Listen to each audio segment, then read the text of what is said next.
mengintai warisan tradisi zaman berzaman. Saya pun memang dah mengikut tradisi dari kecil lagi. Ini merupakan satu kekeluargaan, mengeratkan silaturahim. Juadah bermusim berluluk, manisan dengan rasa klasik. Juadah ni memang ada yang sedia kat Tenaja untuk buka puasa dengan pagi Syawal.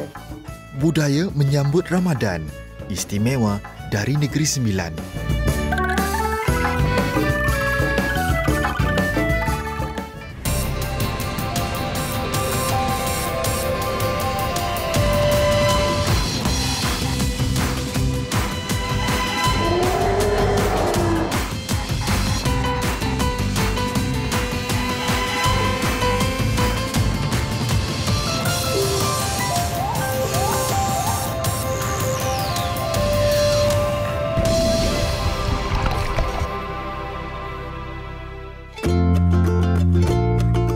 Kalau macam Cina kan dia makan besar kan. Biasa di Negeri Sembilan ni mantai itulah macam kita punya makan besar. Daripada seluruh pelusuk mana pun dia orang ni, dia orang balik Negeri Sembilan ni. Sebab apa? Sebab nak makan rendang ni tadi, nak makan lamang, nak mantai sama-sama keluarga. Berluluk ni sebenarnya meluas, tapi cara pembuatan dia orang tu lain-lain. Kadang ada yang bakar, kadang ada yang robih sarai-sarainya. Tapi kalau cara belah-belah Negeri Sembilan ni, belah-belah Jempol ni, ni adalah cara yang robih.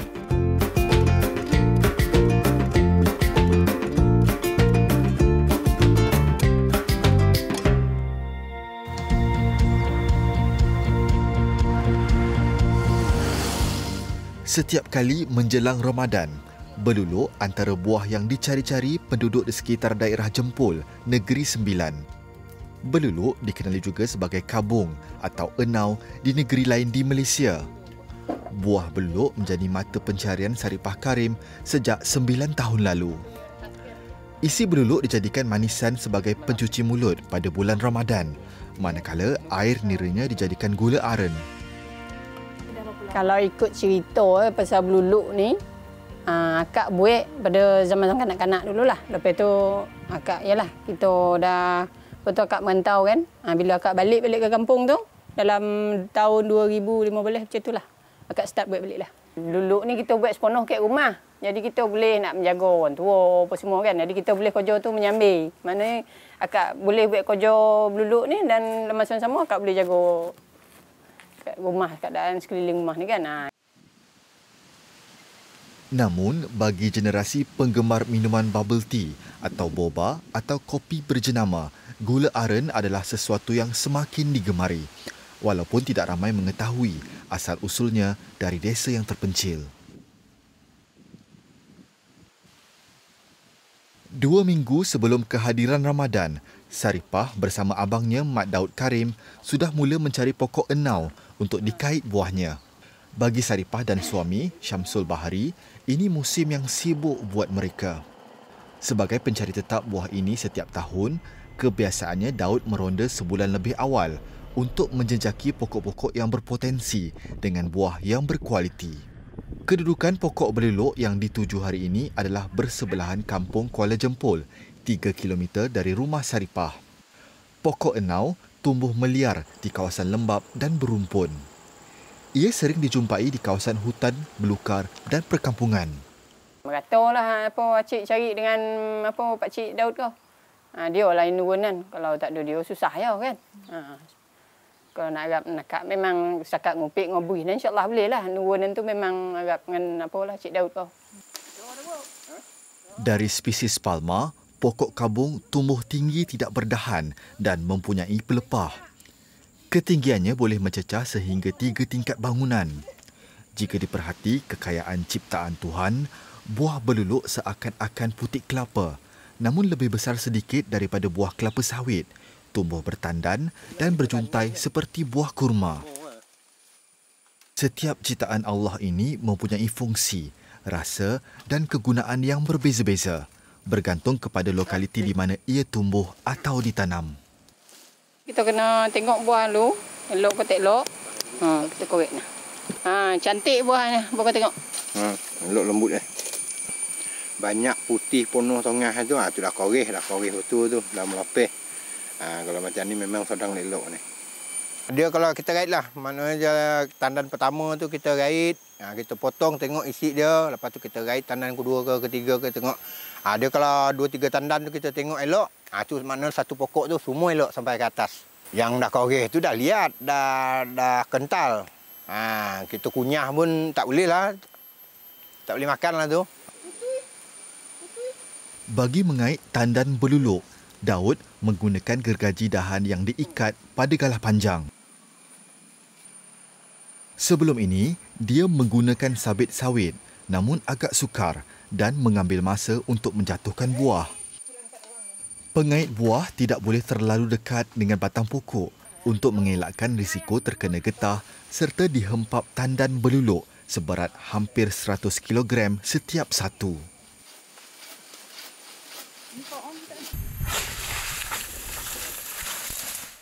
Nombor satu yang perlu kita jaga tu lah binatang berbisa lah. Nombor satu yang kita perlu jaga hati-hati lah tu kan.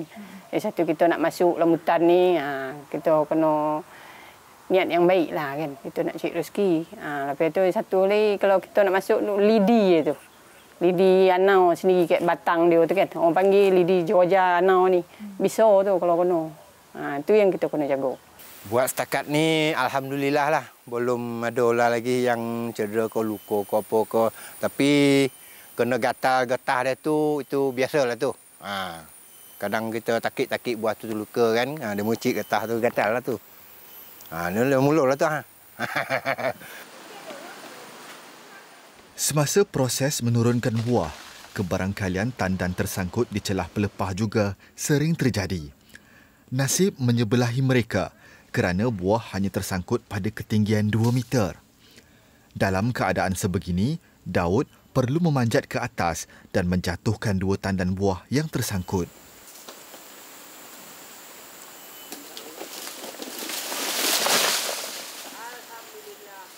Kadang kita boleh bawa balik tu bila kita tengok tu tempat tu kan. Sampai rumah cair pula deh. Bila kita tengok sanun tu kadang sesebuah tu ada yang koreh yang elok kan, sampai kadang ada gagam tapi tak banyaklah. Ada masa bukan rezeki kita kan. 5 tandan dah bawa balik macamnya bila Cik Robi tengok buah tu bila kita pik dia cair. Dia tak berapa cantik, konyol lah tu kan. Maksudnya kalau yang macam tu memang kalau kita simpan lama tak boleh dia hancur. Sebab dia terlalu cair, dia macam jelly cair tu kan. Tak boleh. Selain buahnya yang boleh dimakan, gula aren yang juga disebut gula enau amat terkenal dalam pembuatan kuih-muih tradisional seperti buah Melaka dan dodol.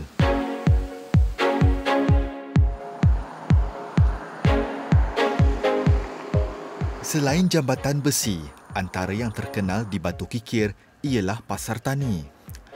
Pasar Tani Batu Kikir merupakan pasar yang terbesar dan menjadi tumpuan penduduk setempat di sekitar daerah Jempol pada setiap hujung minggu. Barang basah yang segar dan berkualiti antara yang menjadi carian utama pengunjung pasar ini. Ia semakin meriah apabila tibanya Hari Mantai. Hari Mantai ialah tradisi sambutan awal yang dilakukan rakyat Negeri Sembilan bersempena menyambut ketibaan Ramadan dan Syawal di mana daging segar akan menjadi buruan untuk dimasak rendang. Muhammad Khairul Nizam antara penjual daging segar di pasar ini. Kepelbagaian bahagian tubuh lembu serta daging segar dan lembut yang ditawarkan kepada pelanggan membuatkan jualannya sentiasa laris.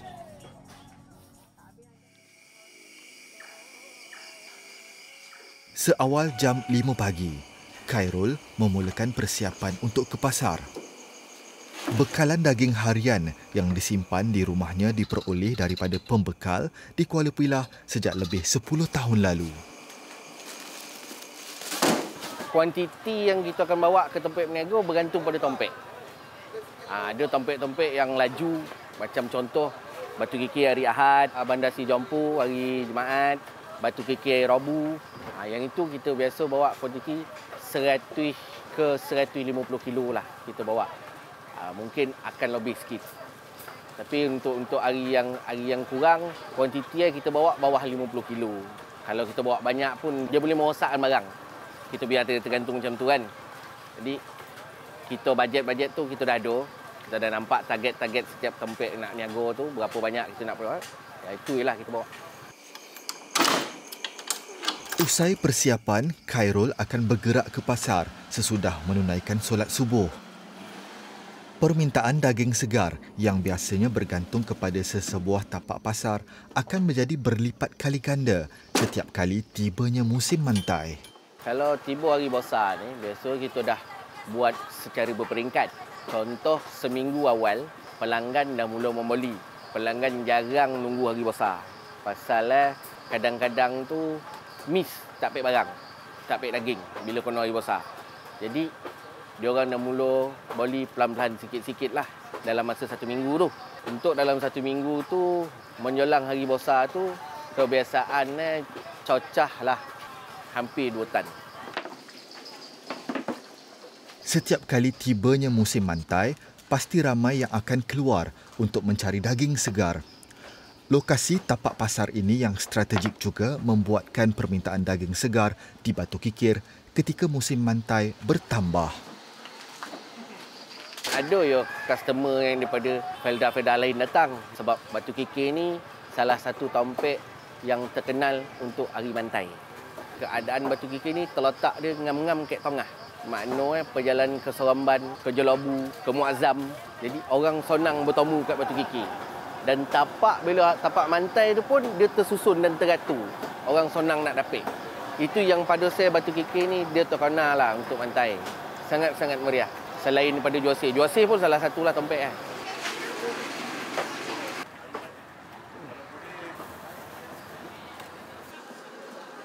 Nur Hafiza Muhammad Zain, antara penduduk Batu Kikir yang sering membeli daging segar dari Khairul. Pada hari biasa, dia membeli daging segar untuk disalai. Namun, sebagai persediaan hari mantai, Hafiza akan memasak rendang. Saya prefer daging bakar. Bakar dia tak lecu. Nak pula kita apa, mantai-mantai ni kan nak sadap nak makan daging pajal yang kilo ya.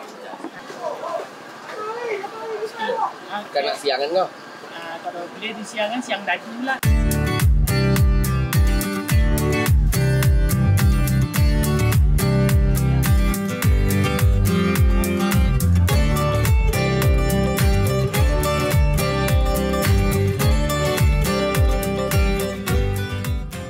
Beluluk ni kalau baru kita tua ni dia susah sikit lah. Kau jual rumit lah orang kata. Kena pakai pisau. Nak melorai kan. Kita lorai taruh dalam tong tu. Senang lah kita nak mengubih. Rumit kau jual. Nak kena sabar. Kalau macam dia dah randam tu, kalau kita tokat kita boleh timur nak makan mentah putih tu, kita dah basuh tu makan ni boleh. Tak ada masalah. Sepanjang perjalanan Ramadan ni selalu mencecah hampir 300 ke 400 kilo sebulan.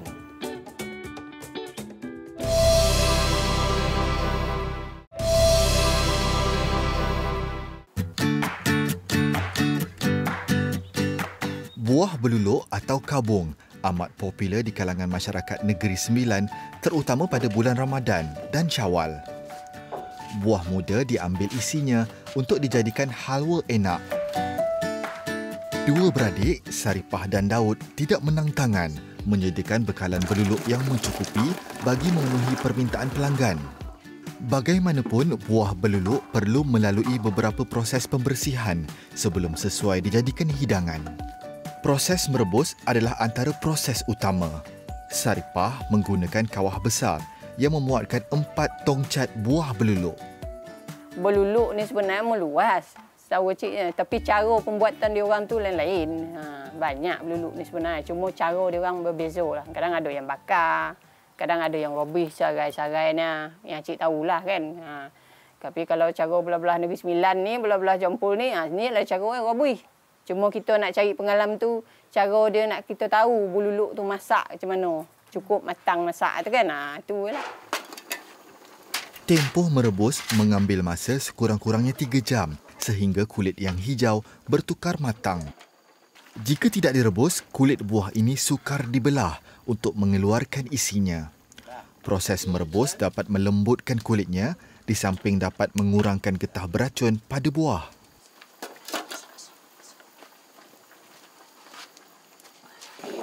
Kita nak tengok buah ni semua dah masak belum. Lepas kita rebus ni. Ni cukup masak dah ni. Kalau dia tak masak tu dia akan meloket ke kulit ni terbelah. Buah ni akan terbelah kalau dia tak cukup masak. Ni dah cantik dah. Sewaktu merebus, api perlu sering dipantau agar tidak terpadam, sementara buah beluluk pula harus dikacau supaya masak sekata. Buah yang diangkat dibiarkan sejuk seketika sebelum proses membelah kulit dan mengeluarkan isinya dilakukan. Kalau bulan puasa ni acik lebih selesa lagi pagi acik merabih. Kalau merabih pagi tu makna acik seawalan pukul 11 tu acik dah dapat 2 trip merabih. Acik rehatlah. Lepas tu kan acik dah rehat sekejap, kadang acik tak kupik kat sini kadang kalau panas kan, acik bawa masuk rumah. Angkat bakul ni bawa masuk rumah, kupik lah. Bila proses kita dah sampai merabih tahap macam ni dah tak ada apa-apa masalah dah. Cuma kita kena jaga kualiti buah tu. Kebersihan dia tu kita kena jaga. Okey, bagi setiap satu tandan buah kabung ni terdapat lebih kurang 20 hingga 20 lebih tangkai lah. Yang panjang dia lebih kurang. Okey, kalau yang sekarang ni yang saya 164 cm, yang buah tangkai ni macam bahu saya saja. Ni anggaran lebih kurang 150 cm lah. Dan berat dia dalam lebih kurang 3 kg, dan setiap semua ni kan perlu dileraikan terlebih dahulu sebelum kita rebus lah. Dan semasa meleraikan tu kita kena berhati-hati sebab getah yang ada pada buah gabung ni sangat beracun. Itu ia sangat-sangat gatal, yang kalau kulit jenis tak tahan memang gatal tu akan menyebabkan rengsangan yang sampai mungkin boleh terluka sebab kita bergaru. Macam beluluk ni kalau baru kita turun ni dia susah sikit lah. Kerja rumit lah orang kata. Kena pakai pisau. Tak terpipil dengan tangan tu. Kena pakai pisau. Tapi bila dia dah buah yang merah sikit tu dalam 2-3 hari tu insyaAllah senang sikit kerja kita. Nak melorai kan. Kita lorai taruh dalam tong tu. Senang lah kita nak merabih. Tu proses beluluk ni. Rumit kerja nak kena sabar.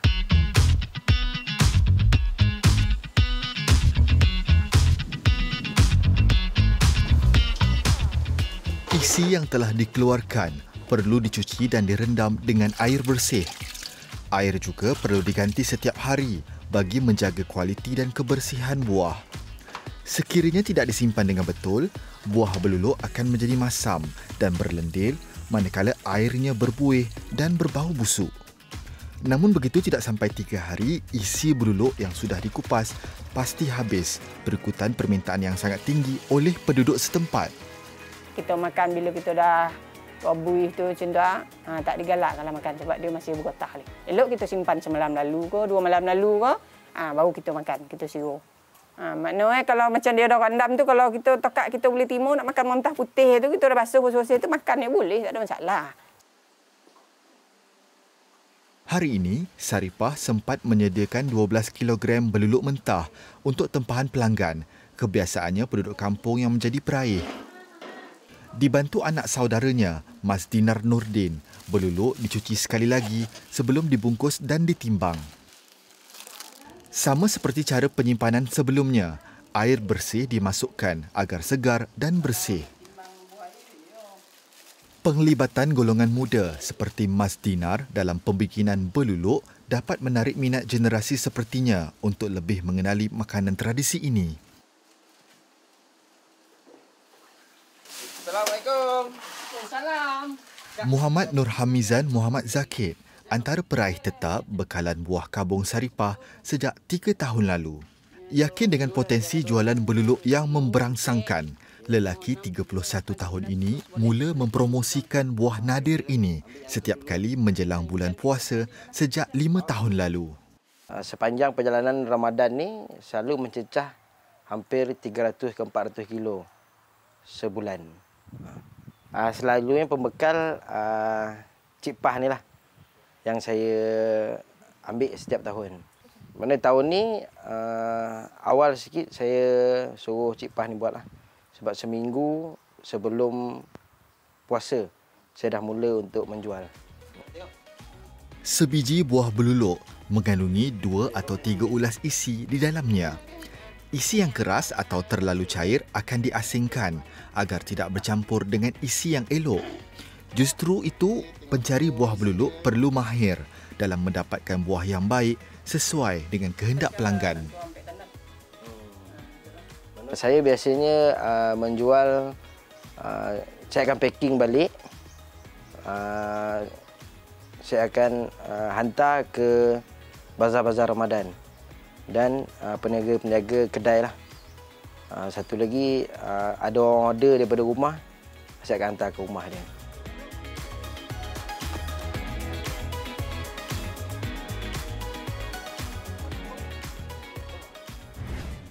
Gondang Negeri Sembilan ni dia tak tumis. Kita labur semua. Kita labur kacau sampai masak. Aroma sabut itu, aroma kayu api itu lagi orang cakap mengancam lah. Teringatlah memori lama-lama dengan Wan main, dengan atuk kita main kan. Memang minat lah, minat benda macam ni. Kita kan asal pun lahir daripada kampung, atau kita minat benda macam ni.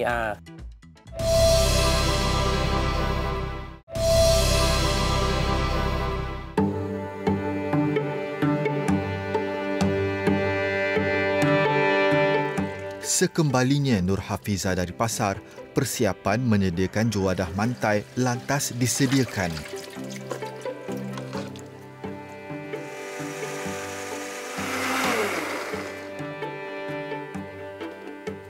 Menu utama dalam menyambut mantai ialah rendang daging. Sajian wajib yang sering dimasak sejak tradisi ini mula dilakukan sekitar tahun 1950-an. Antara tradisi yang turut tidak ketinggalan ialah pemakaian telepok, aksesori kepala bagi kaum wanita di Negeri Sembilan. Persiapan bahan memasak rendang cara Negeri Sembilan adalah mudah dan ringkas.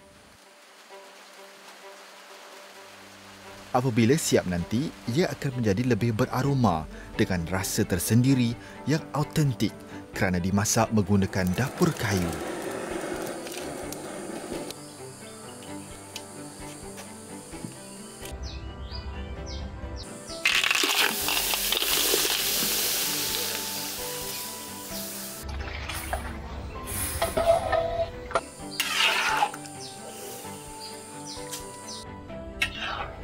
Kalau rendang Negeri Sembilan ni, apa bezanya dengan rendang yang biasa kita makan? Okey, rendang Negeri Sembilan ni, dia kita masak pakai lado api. Orang Sembilan panggil cili api lah. Okey, lepas tu kita pakai barangnya bawang kocik dengan bawang putih dengan serai saja. Kalau rendang luar daripada Negeri Sembilan ni ada pakai lengkueh, kerisik. Kita santan tu kita lebihan biar ada orang cakap apa, ada tak minyak atau sikit. Dia lagi sedap lah. Lepas tu dia punya aroma dia bila kita masak pakai dapur kayu ni pula.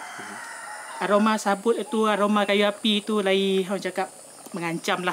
Teringatlah memori lama-lama dengan Wan main, dengan atuk kita main kan. Itulah beza Negeri Sembilan punya rendang dengan orang luar punya rendang. Satu lagi, rendang Negeri Sembilan ni dia tak tumis. Kita labur semua. Kita labur kacau sampai masak. Kalau rendang luar tu dia kena tumis lah.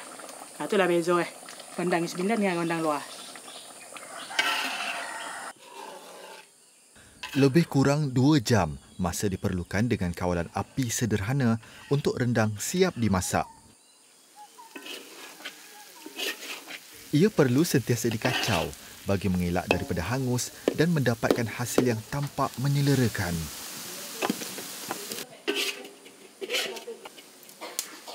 Rendang yang sedikit berkuah atau kering adalah bergantung kepada selera masing-masing. Siap dah rendang kita? Dah siap dah. Di lepas ni rendang ni kita pergi dekat rumah acik yang baik lomang tu. So kita bolehlah makan ramai-ramai. Dengan acik tu baik lomang, baik penganan. Tu yang sedap tu kita makan ramai-ramai dah sempurna mantai puasa ni kan. Jadi kat sana kita boleh rasa lah sedap ke tidak ke rendang kita baik ni. Okey, jom kita pergi sana. Baik. Ringkas dan mudah disediakan, rendang Negeri Sembilan dengan aroma dapur kayu sedia untuk hari mantai.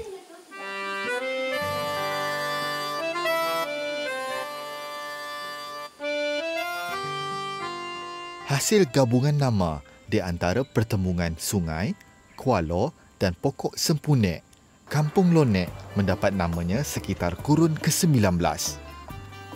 Ia mengandungi 5 rangkaian kampung dengan hampir 200 keluarga. Adat hidup berjiran, lebih-lebih lagi apabila di kampung, sentiasa bekerjasama dan mengambil berat. Muafakat sesama jiran tetangga dan penduduk kampung membuatkan sambutan mantai terasa lebih meriah. Setiap kali tiba Hari Mantai, pasti akan ada yang berkunjung untuk bergotong royong.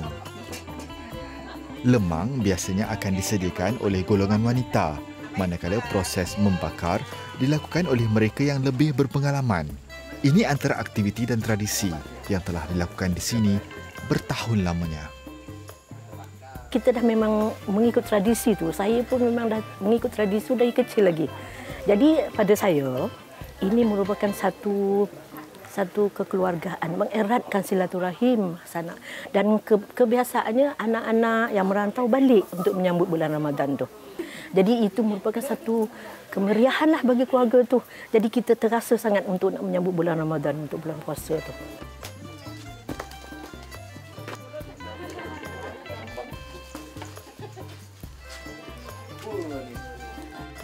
Selain lemang dan rendang, antara menu wajib ketika Hari Mantai ialah penganan atau dodol cair. Juadah pemanis mulut ini semakin jarang didapati pada hari-hari biasa dan sering diidamkan peminatnya.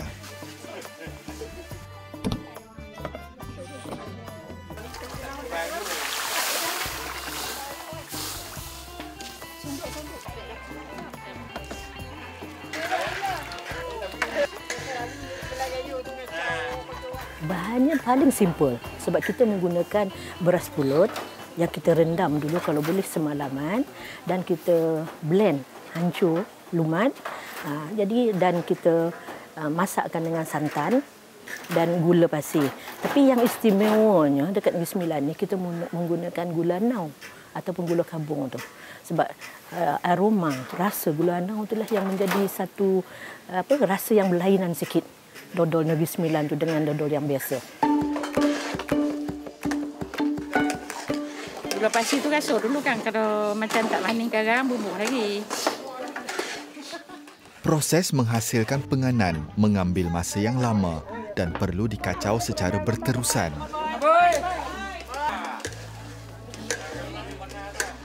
Aktiviti mengacau biasanya dilakukan secara bergiliran di antara lelaki, wanita dan juga golongan belia. Sebenarnya itulah yang kita nak terapkan.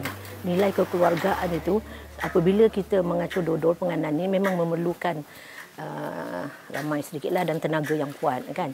Jadi di situ jugalah kepada saya nampak ada satu kemesraan antara ahli keluarga itu. Dan anak-anak muda ni kita libatkan bersama terutama sekali untuk mengacau mengacau penganan tu sebab mengacau penganan ni mengambil masa yang lama juga terutama sekali jadi apabila adunan tu dah macam kental sedikit kan jadi itu memerlukan satu tenaga yang kuat juga lah. Jadi dan ini juga saya rasa mengeratkan silaturahim lah antara keluarga tu.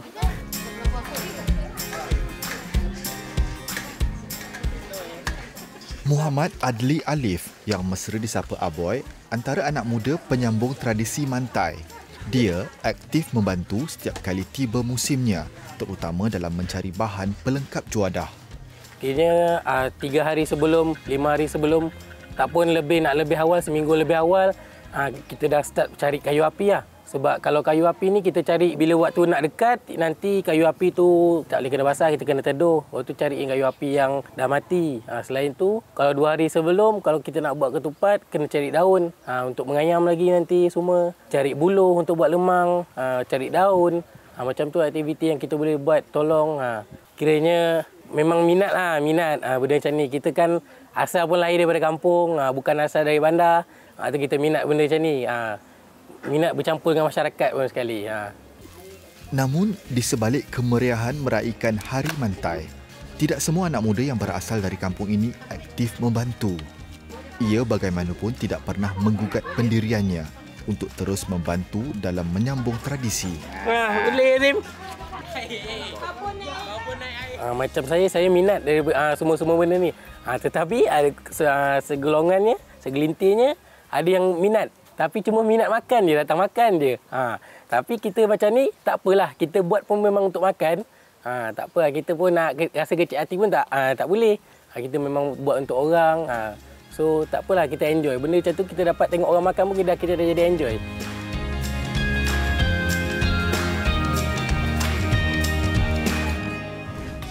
Sebab masa zaman kanak-kanak dulu, variasi untuk pencuci mulut ni kurang. Memang dekat Kuala Jompol ni memang dia apakan berluluk. Boleh dikatakan semua rumah lah yang kalau kita pergi, memang ada berluluk ni. Budak-budak sekarang, budak-budak gadget kan. Dah tu mak lapar, kita tengok kat dapur, ada makanan tu makan. So yang program Mantai ni, kita ajak sekali anak-anak kita ni sama-sama masak dan main api tu sekali. Itulah saya harapkan benda ni takkan hilang lah, takkan luput dari zaman.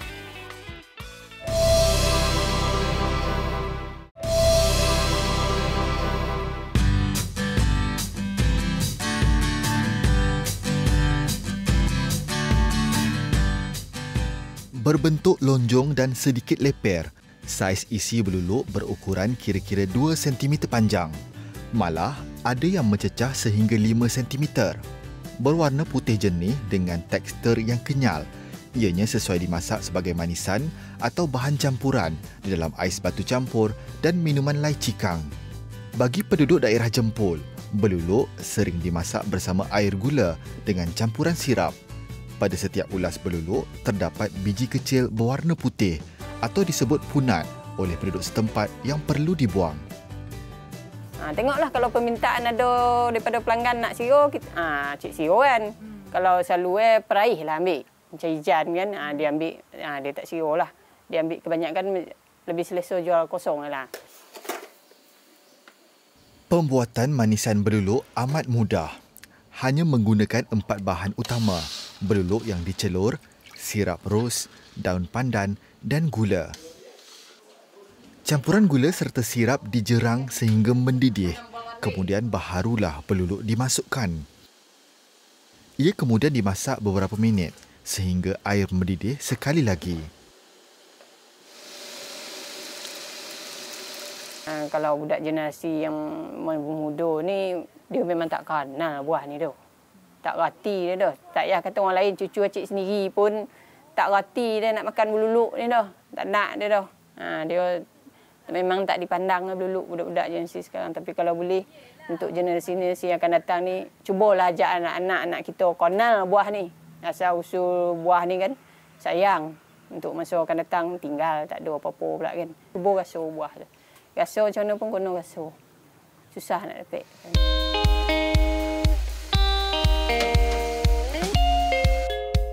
Hidangan berluluk yang juga dikenali dengan nama kolang kaling perlu dibiarkan terendam di dalam periuk sekurang-kurangnya 2 jam sebelum dimakan. Ia bertujuan agar air manisan dapat meresap masuk ke dalam buah berluluk sepenuhnya, sekaligus menjadikan rasanya lebih enak kerana isi berluluk sifatnya tawar. Rafidah Ruslan, penduduk kampung di sini, amat meminati buah berluluk sedari kecil lagi. Juadah ni memang ada yang sedia kat atas meja untuk buka puasa dengan pagi Syawal. Sebab masa zaman kanak-kanak dulu, variasi untuk pencuci mulut ni kurang. Memang dekat Kuala Jompol ni memang dia apakan berluluk. Boleh dikatakan semua rumah lah yang kalau kita pergi, memang ada berluluk ni. Sirap berluluk sangat menyegarkan jika dimakan sejuk, sama ada disimpan di dalam peti sejuk atau dicampur ais batu. Namun, terdapat segelintir peminat berluluk yang menikmatinya ketika masih panas.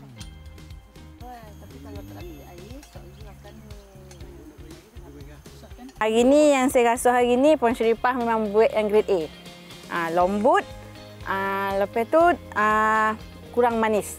Memang kegemaran saya lah. Berluluk juga dimasak dengan pelbagai variasi warna mengikut cita rasa masing-masing. Namun, perisa sirap ros tetap menjadi pilihan utama peminat menu klasik ini. Ibu kepada 5 cahaya mata ini bersyukur dapat membeli bekalan berluluk lebih awal untuk keluarganya sempena Ramadan nanti.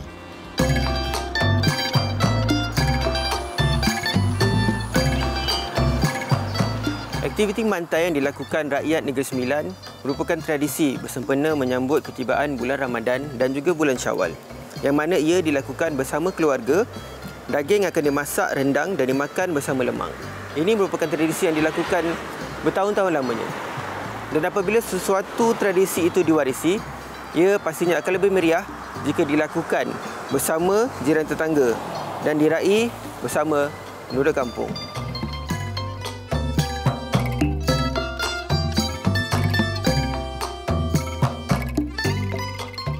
Tradisi mantai sentiasa diraikan bersama oleh penduduk Kampung Lonek. Rendang, lemang dan penganan merupakan gabungan menu tradisi yang akan dimasak setiap sambutan ini dilakukan.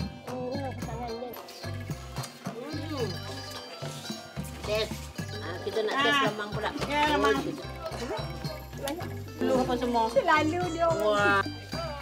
Mak, daging-daging dah sampai. Kebetulan lemang pun dah masak. Alhamdulillah. Itulah sikit dapat rasa. Rondang yang lawa ya. Rondang lawa. Tak kisah lawa. Dapat rasa sikit seorang kan. Makan. Makan rondang. Daging tak tani ya ni? Habis masak tani tadi tu. Kan mantai kita. Biasa di Negeri Sembilan ni mantai menyambut puasa dengan mantai hari raya lah. Memang kita masak makan dengan family. Time tu lah macam kalau macam Cina kan dia makan besar kan. Dan dekat kita ni mantai tu lah macam kita punya makan besar. Buat lemang, buat rendang. Memang pada seluruh pelusuk mana pun dia orang ni, dia orang balik Negeri Sembilan ni. Sebab apa? Sebab nak makan rendang ni tadi, nak makan lemang, nak mantai sama-sama keluarga. Rewang atau gotong royong merupakan tradisi yang masih dikekalkan di kampung ini. Beredar zaman, ia diharapkan dapat diteruskan, terutama dalam kalangan anak muda. Sekarang ni orang nak masak guna dapur kayu dah jarang kita jumpa. Okey, dengan ada program-program macam ni lah, baru kita rasa macam mana panih itu nak dapat makanan yang sedap. Budak-budak sekarang budak-budak gadget kan. Tahu-tahu mak lapar, kita tengok kat dapur ada makanan tu makan. So yang program mantai ni kita ajak sekali anak-anak kita ni sama-sama masak dan main api tu sekali. Itulah saya harapkan benda ni takkan hilang lah, takkan luput dari zaman. Bagi yang merantau pula, tradisi ini menjadi pengikat silaturahim dan memupuk nilai kekeluargaan di mana setiap kali sambutan, mereka akan balik ke kampung untuk meraikannya. Keluar tu memang keluarlah, tapi kalau ada aktiviti macam-macam ni, kita weekend contoh nak menyambut puasa, kalau boleh nak balik ke kampung, tak nak lupakan aktiviti macam ni. Nak kena ada juga kan mantai ni. Tidak, kalau kita tak teruskan aktiviti mantai ni, nanti lama kelamaan benda-benda macam ni akan pupus. Menu tradisi bersulam generasi. Ia juga sering diperkenalkan kepada para pengunjung yang datang bertamu ke Kampung Lonek ini untuk merasai pengalaman beraktiviti di inap desa. Kita ada pelancong juga dia datang di kampung ni dan antara aktivitinya kita tunjukkanlah mengacau dodol ni, membakar lemang kan, sebab kita nak tunjukkan budaya adat cara hidup orang kampung ni.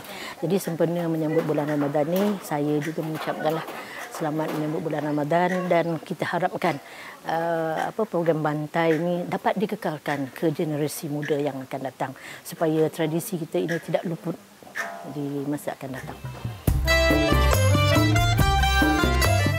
Mantai, suatu tradisi yang telah sebati dalam diri setiap anak kelahiran Negeri Sembilan.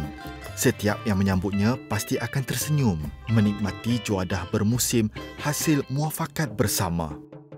Selain memupuk nilai kemasyarakatan dan mengeratkan silaturahim, ia juga bertujuan memuliakan kehadiran Ramadan dan Syawal. Begitu juga kisahnya dengan menu tradisi beluluk. Kemahiran mencari dan memproses buah beluluk perlu diturunkan kepada generasi muda agar kekal menjadi warisan. Meski tugas mengekalkan budaya bangsa agak mencabar di era modernisasi, namun keterujaan setiap anak jati Negeri Sembilan pastinya dapat meneruskan kesinambungan warisan mereka. Selagi terdayo, jagolah tradisi. Adat disanjung, budaya dipuji. Budaya disanjung tinggi.